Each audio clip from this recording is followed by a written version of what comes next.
Reba McEntire. How her first marriage almost ended her career when her husband said, "Well, you've kind of peaked. That's it. Might as well just kind of hang it up." And is Kelly Clarkson soon to be her daughter-in-law? Catch Me If You Can comes to mind when you're talking about the one and only Reba McEntire. Make that just Reba. No last name necessary. Just try to keep up with her as she zooms around from concerts to a new sitcom to cheering on her son at the races. But after 3 decades in the business, the finish line is still nowhere in sight. Here's Chris Conley.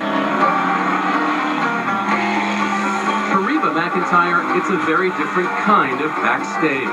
You're raising a great kid. Oh, I'm very proud of him. She's in the makeshift garage at a speedway in Monterey, California, as her 21-year-old son Shelby helps to prep the number 51 sports car he's driving in today's race. It's nerve-wracking. It's really nerve-wracking. It's a little hairy every once in a while. What do you like to say to him right before he gets behind the wheel? Drive fast and be safe. And I love you. Risk-taking is a family trait. Reba has built her career on it. We heard you introduce yourself to somebody here as Shelby's mom. Yeah, I'm not Reba McEntire, the singer, the TV actress. Anytime when I come here, I am Shelby's mama. I love you. You love me. It's always been that way, going back to the days in 1993 when Shelby needed a lot less horsepower. Shelby's riding all by himself. And Reba needed a lot more hairspray. Which way did you like it best? Jacked up to Jesus or a little flatter? In any style, in every decade, Reba McEntire has flourished. Reba McEntire. Reba McEntire. Hers is one of the most successful show business careers of the last 30 years. No good two-time lies coming out of your mouth. With scores of country hits. Devotion to and from her fan base. Triumphs on TV and even on Broadway in the musical Annie Get Your Gun. The gals with umbrellas are always out with fellers. All her life, success has meant taking chances and being doubted. As a child in Oklahoma, she and her siblings were the Singing McEntires. Reba was a barrel racer, trying to emulate her rodeo champion father. Daddy was like, "Oh, you're just not good at it. Why are you even doing this?" And he asked me one time, he said, "Reba, why do you always want to do something you're not good at?" I was like, well, that was hurtful. But it was true, and it was reality. And when I realized that, that's when I really focused in and honed in on what I was good at, and that was singing. 1974, Reba's rendition of the Star-Spangled Banner before the National Rodeo Finals would lead to a Nashville recording deal.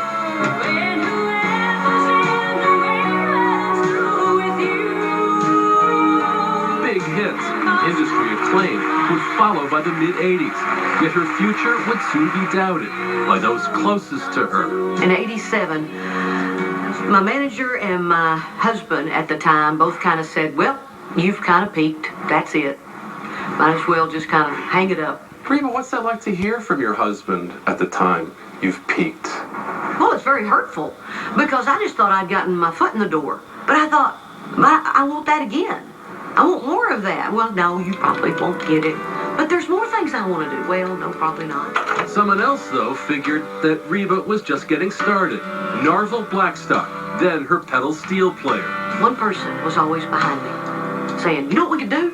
It was Narville." What's that moment like when you go from someone who you're working with to having an intimate relationship with? It's pretty good. I liked it. When somebody stands behind you, beside you, you know that's the right one. Yeah, it was worth it. Just once, she had her own doubts. Seven members of country and western star Reba McEntire's band were killed today. That tragic night in March of 1991. When their private plane crashed in a mountain area. When she lost her touring band in a plane crash. I just didn't think I could go on. Why not? Why would I? How could I get back on stage without them? Her next album, For My Broken Heart, was a somber tribute to her band that connected with her audience. After 34 albums, Reba is still connecting to her fans Today, her inner circle includes star Kelly Clarkson, managed by Reba's husband, and is also dating Brandon Blackstock, Reba's stepson. I just love to see them together. They are just still so giddy and love.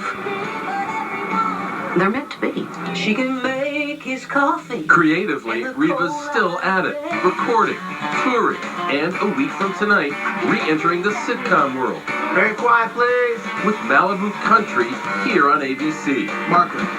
He's Disneyland Dad, and I'm this lame horse ride that you put quarters in the front of the drugstore. Well, we've seen you do like 5 or 6 scenes. You've got all your lines down. You know what you're doing. Like, Well, sort of.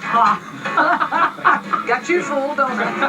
This honest to goodness doctor wrote me a prescription for this. This is a happy lolly. Mother, singer, actress, entrepreneur, today Reba fearlessly awaits the next opportunity to take a big chance. when you hear it, and when it feels like the right thing, what will it feel like here? You kind of feel 10 years younger, and you know you can do it because it's meant to be.